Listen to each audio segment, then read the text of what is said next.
Hey guys, I'm Jeff Keighley, and welcome to Game Trailers TV. This week we have something very special for you. Modern Warfare 2, one of the most anticipated games of all time, and we are here at Infinity Ward to get brand new intelligence to give to you. And I'm with right now Vince, who's the CEO of Infinity Ward, to talk all about the game.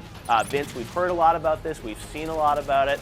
Even this weekend, you guys revealed a new trailer which hinted at something more that we're going to get to. But for folks that may not be familiar with Modern Warfare 2, if they are out there, can you set up what the game is? It really is a direct sequel to the first one.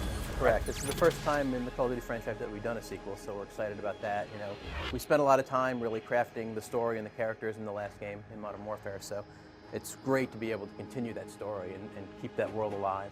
And Soap is there, but he's sort of alongside you, right? Correct. He's now the commanding officer of the new task force. Task Force 141, which is U.S. and U.K. forces teaming up together, right? It's an international coalition. They're generally put together, you know, based on the needs of what the mission is. You know, there'll be Delta Force, it'll be Rangers, it'll be SAS, the CIA. They'll put them all together to be able to do specific missions, like usually capturing high-value targets or something. Now, who do you play in this game? You play Gary Sanderson, who's a new character, and you work under Soap in the task force. Now, do you play as him for the entire game? You don't. There's actually multiple characters again. We haven't unveiled any of the others yet. So. Now, Price, we saw him at the end of Modern Warfare 1 helping you out. Is he going to make a return appearance in this game? I don't know. We'll have to wait and see.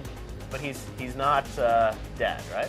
I don't know. We don't know what happened at the Yeah, end I there, mean, if you believe the internet, there's speculation that he's dead, that he's alive, that he's living with Tupac. You never know where he is, right? We may find out in this game. So Vince, a lot of fans are probably wondering how this game starts. I know you guys have talked about there's this training mission, right? Where you're basically going to, get trained in Task Force 141? Yeah, there's, we like to do the training missions just to kind of ramp people up on what's new in the game. So. It's all about that rope jumping down in Modern Warfare 1. It was a good moment. See, that was great. How many people have played a training level over and over and over again? That was fun because there was such intensity to it. So is this going to be a better training level? We have some good timed parts of this training run too, so I think people will definitely do that. So the fight is coming to the home front? It is. We don't want to give away too many details. We want to let the story unfold, but yeah, the fight is coming to the homeland.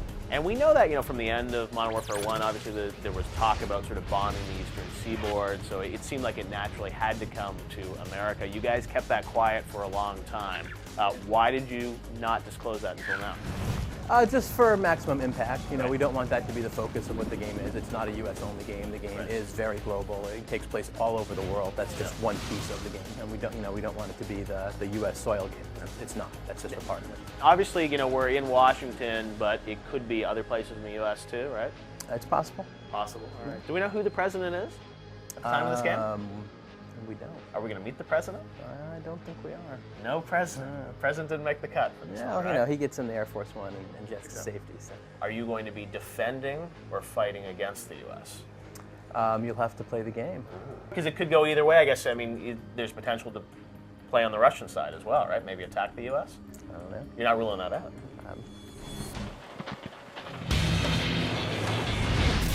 Are there some more twists here that fans are not going to be expecting? Yeah, there definitely are. There's definitely some locations that we have not really revealed yet, and then within those locations, there's some fun gameplay twists. You're also going to get to go underwater in this game, right? Correct. Tell me a bit about that, because I think that's really cool. People got really excited about that. Are you actually in the submarine, or are you swimming, or? It's mostly kind of the opening to the level. There's not a lot of underwater combat or anything, but Come on. Save it for Modern Warfare 3, I guess, right? That's how the SEALs generally kind of infiltrate. So. I see. So then you sort of hit the beach, and then you kind of infiltrate somewhere? Right. And also Hans Zimmer's doing the music. Tell us a bit about that, because I think as a gamer, it's always been a dream of mine to have Hans Zimmer do a video game score. He's never done it. Somehow you guys convinced him to get on board here. How did that come about? We were kicking around the idea of composers here, and his name comes up obviously, just because of who he is. And we now have a bit of clout, behind the Call of Duty name. So we approached him with that and kind of sold him on the project. And he's very project-driven. He wants something that's new and challenging for him.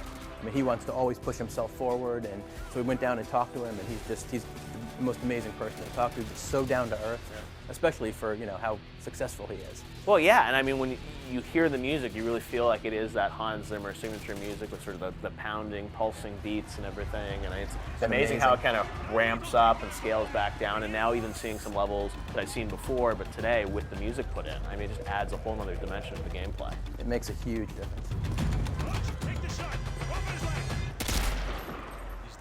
Now, you also have some new technology that you're pioneering in Modern Warfare 2 with texture streaming, and that allows you to create, these environments that look so detailed.